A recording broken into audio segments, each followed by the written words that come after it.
Rockefeller என்பவர் தொழிலிலே புரட்சி கண்டவர். பெரும் செல்வந்தர்களிலே அவரும் ஒருவர். அவர் விமானத்தில் பயணம் செய்து கொண்டிருந்தபோது அருகிலிருந்த வாலிபன் அவரிடம் கேட்டான், உங்களுக்கு இருக்கிற பணம் 10 தலைமுறைக்கு போதுமே, இப்படி இருக்க ஏன் திரும்பவும் கஷ்டப்பட்டு உழைத்துக் கொண்டிருக்கிறீர்கள்? ஏன் இப்படி எந்திரக் கருவியாக இடைவிடாது செயல்படுகிறீர்கள் என்றான். அதற்கு ராக்பெல்லர், வாலிபனே, இந்த விமானம் வானில் மிக உயரத்திற்கு வந்துவிட்டது. இதை எண்ணி இந்த விமானி எந்திரத்தை நிறுத்திவிட்டால் என்னவாகும்?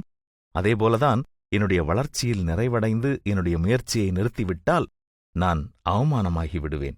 என் சோர்வை பார்க்க எனக்கு விருப்பமில்லை. அதனால்தான் தொடர்ந்து உற்சாகமாக முன்னேறிக் கொண்டிருக்கிறேன் என்று சொன்னார். நமது வாழ்க்கையிலே நமக்கு திருப்தி ஏற்படக்கூடாது. இன்னும் முயற்சி செய்ய வேண்டும், இன்னும் வளர வேண்டும், இன்னும் பூரணப்பட வேண்டும் என்று முயற்சித்துக் கொண்டே இருக்க வேண்டும். நீங்கள் அடைந்துவிட்ட பரிசுத்தத்தை குறித்து திருப்திப்பட்டு நிறுத்திவிடாதிருங்கள்.